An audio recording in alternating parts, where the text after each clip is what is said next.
Here perpetual incense burns, the heart to meditation turns, and all delights and passions spurns. 1,000 brilliant hues arise, more lovely than the evening skies, and pictures paint before our eyes. All the spirit's storm and stress is stilled into a nothingness, and healing powers descend and bless. Refreshed we rise and turn again, to mingle with this world of pain, as on roses falls the rain. So this is our founder, Sangha, writing about meditation in a poem he wrote in 1947. So I just thought I would start with that. And I'm going to explore this faculty of Samadhi, this faculty of meditation, absorption, and yeah, hopefully draw a few things about that will be helpful to some of you in your practice of meditation. Just move my notes because they are... Yeah, so this faculty of Samadhi, I think I was thinking of it as like an exploration, a way to explore, or a capacity to explore the human heart and soul. Yeah, the capacity to explore the human heart and soul. So each of us, I think, will have a meditation practice where we sit to develop mindfulness, we sit to develop metta, we sit to develop gladness and other qualities, and we sit to develop an equanimity and the compassion, as amongst many other qualities. But one of the things I've come to understand is that each person's meditation is quite unique to themselves. So we're all quite different in a certain regard. We have different characters, different personalities, and we might all be sitting there doing the mindfulness of breathing, but we could be having quite a different experience of what that means. And yeah, some of our experience is very similar. It's not that we're completely different, but I think we have to recognize that there's a uniqueness and a particularity about each of us experience of meditation, each of us approach to samadhi.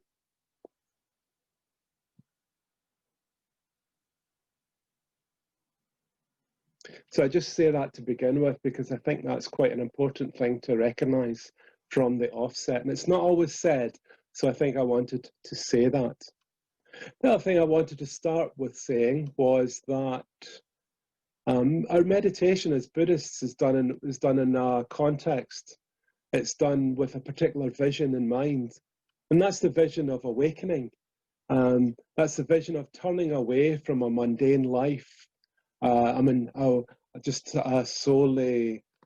life that's solely caught up in the world, in the sometimes just the normal things that many people take for granted, that's what life is about. But I think as Buddhists, we have a bigger perspective somewhere. We don't think that our needs are going to be completely met in a mundane world or with a mundane life. Or there's an aspect of ourselves that's just really deeply yearning for something more. Yeah, there's more than just the material world. And this, in the Buddhist tradition, there's metaphors used, and there's two metaphors that are used in this context. It's the metaphor of going to the forest. Yeah, so the Buddha and his disciples and his followers would spend a lot of time off in the forest or on the edge of the forest. They didn't always go right into the depths of the forest, but they just would go far enough away so that their practice would be undisturbed. They spent a lot of time just on the edge of cities and towns, on the wildernesses, just on the edge of towns. Another metaphor that's used a lot in the Buddhist tradition is this one of with senses withdrawn. with senses withdrawn. And I guess I think what this is getting at is this vision of turning away from a kind of mundane involvement or just with the senses and with the material world. Yeah. So when we're practicing meditation, I think it's important to know that this is the context in which we are practicing meditation. We're practicing meditation not just to get into the dhyanas, not just to get into meditative states of mind, but for awakening. Yeah, something that's a bigger perspective than that. And this is the sensibility that we take into our practice. And when we take that awareness, and see the dukkha of mundane existence, we turn away from greed and hatred and delusion. And joy arises because we know that we're on the right path. And if we stay with this process, joy intensifies into rapture. Staying with this rapture releases some of the existentials that are there in our life, in our psyche, and we relax deeply. We let go and we find a calm, a deep calm, a calm sometimes in the face of the storm of life. Staying with this calm, bliss arises. Yeah, a deep sense of the heart swelling and the heart being full. Staying with this bliss, this deep bliss, our happy mind, our contented mind just falls into natural states of absorption, meditation. So this is the spiral path that I think most of you will be aware of. And this spiral path, this is one of the maps of the human heart and soul that Buddhism offers. But there are many other maps that are offered to us in Buddhism. In Samadhi, Buddhism offers the map of the 4 dhyanas that I guess you're probably familiar with. The 5 dhyana factors, another map that Buddhism offers. Maps are helpful. They're helpful to kind of place us in a terrain, but they're only helpful insofar as we make sense of our own experience. So we really have to know what is going on for us. So it's not enough just to know the map.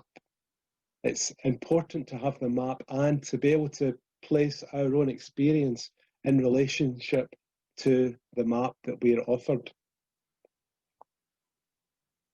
So we're testing these maps in the fire, like goldsmiths test fire in the intense heat of their furnaces.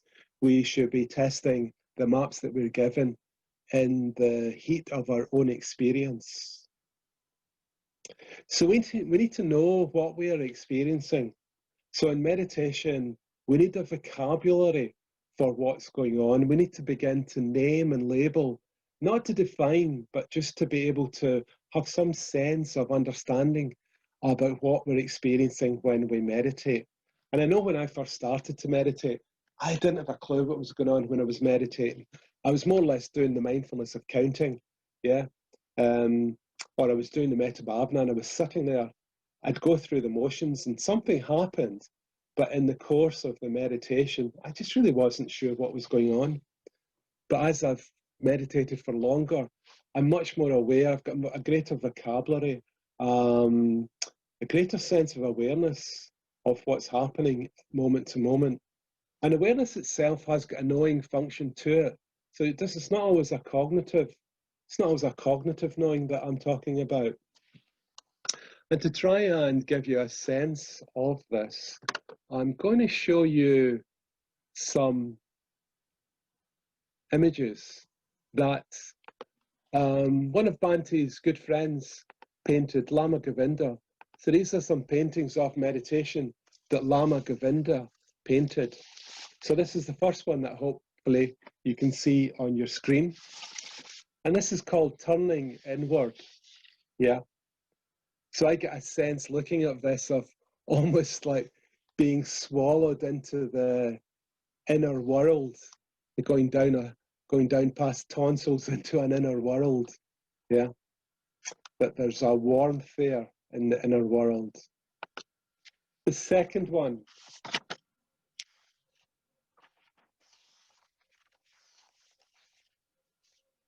It's called the birth of happiness. So just let you look at that for a bit, taking in the colours, the forms and the shapes.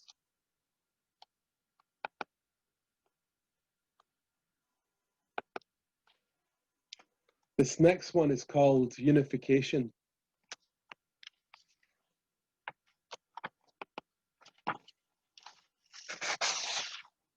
And this one is called Samadhi. So it's almost like in this painting for me, the artist has found something really alive and glowing down somewhere in a centre of their being.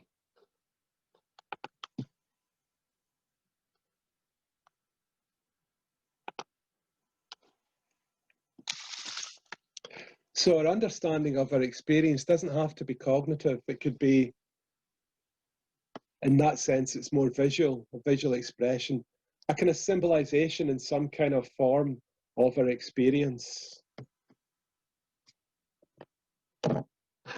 Often when we sit to meditate, we find that our hearts, our minds aren't settled. They're quite disturbed.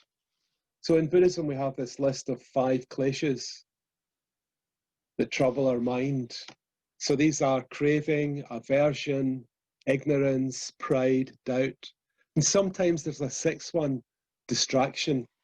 So this ability or this tendency to distract ourselves is just so strong that sometimes it's mentioned as a klesha in itself. So these are deeply ingrained tendencies, habits of the mind that get expressed in the 5 hindrances, you could say. So you could see the 5 hindrances as a more superficial manifestation of these 5 kleshas. So we're encouraged these days when we're meditating to turn towards our experience, turn towards what's going on in our meditation.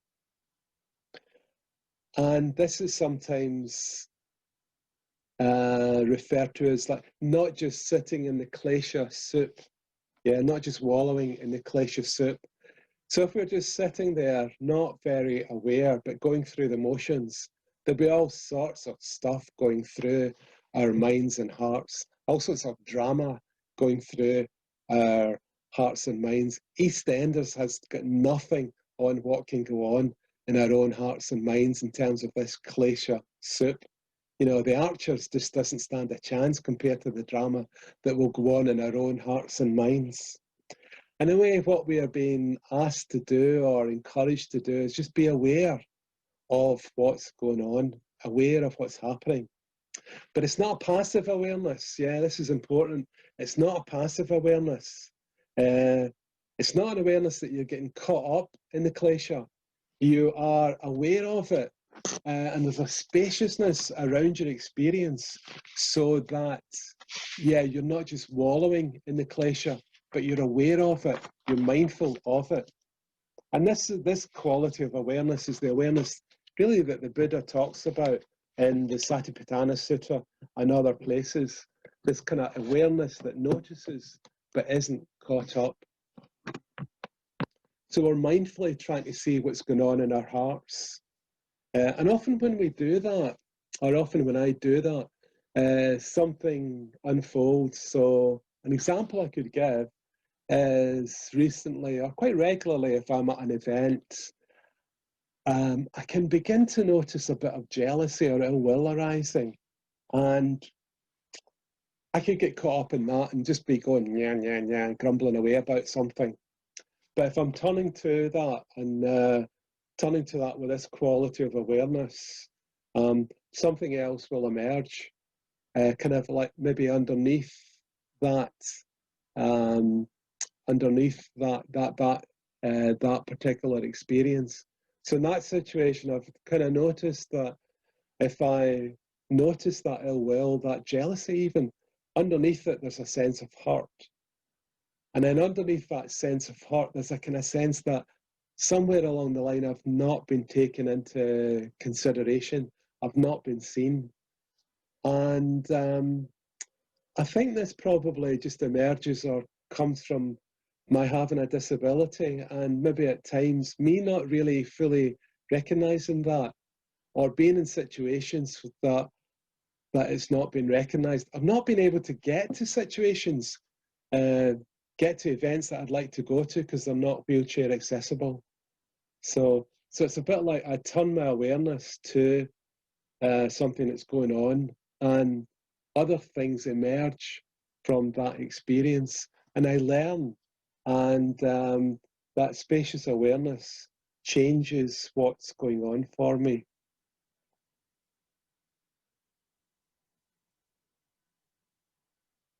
So it's important to keep our mind spacious. It's also kind of important to notice what we're doing with our experience, because yeah, we sometimes our ideologies get in the way of even really being mindful or aware of what's going on for us. So this is a salutary story from this is I'm going to sing a song of William Blake from, I think it's from the Songs of Innocence and Experience. I went to the garden of love and saw what I never had seen.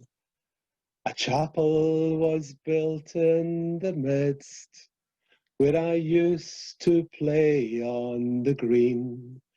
Play on the green, play on the green. A chapel was built in the midst, where I used to play on the green. And the gates of this chapel were shut, and thou shalt not writ over the door. So I turned to the garden of love that so many sweet flowers bore. Sweet flowers bore, sweet flowers bore. I turned to the garden of love that so many sweet flowers bore. And I saw it was filled with graves and tombstones where flowers should be. And priests in black gowns were walking their rounds and binding with briars my joys and desires. Joys and desires, joys and desires, binding with briars my joys and desires. I went to the garden.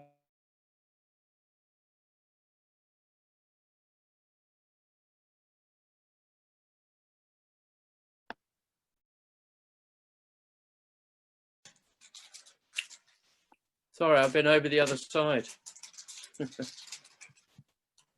Okay, welcome, Tim. You're just in the middle of a song. And I saw it was, so there we go. And I saw it was filled with graves and tombstones where flowers should be. And priests in black gowns were walking their rounds and binding with briars my joys and desires. Joys and desires, joys and desires. Priests in black gowns were walking their rounds and binding with briars my joys and desires. I went to the garden of love, and I saw what I never had seen. A chapel was built in the midst, where I used to play on the green. Play on the green, play on the green. A chapel was built in the midst, where I used to play on the green.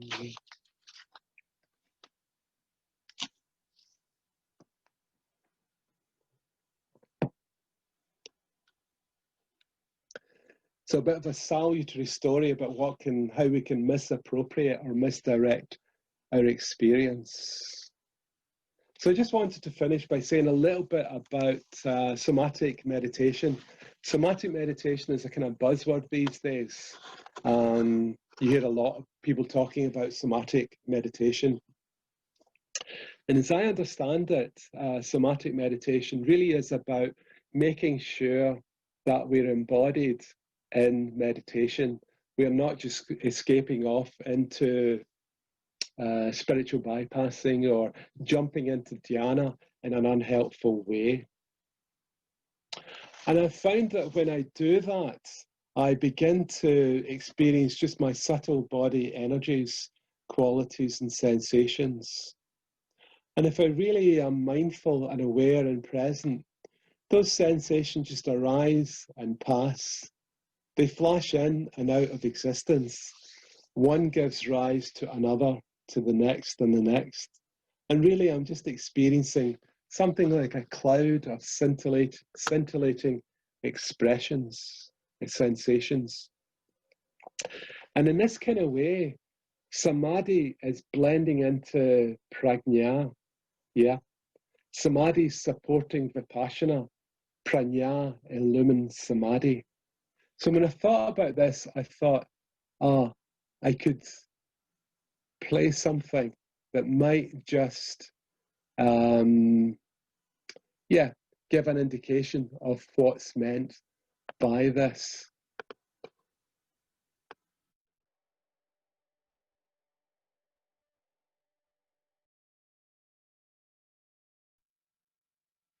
So this is the Northern Lights video just below John O'Groats.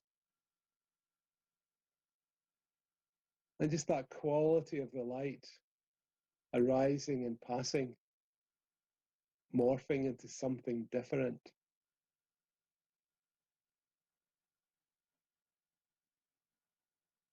It's definitely there, but it's ungraspable.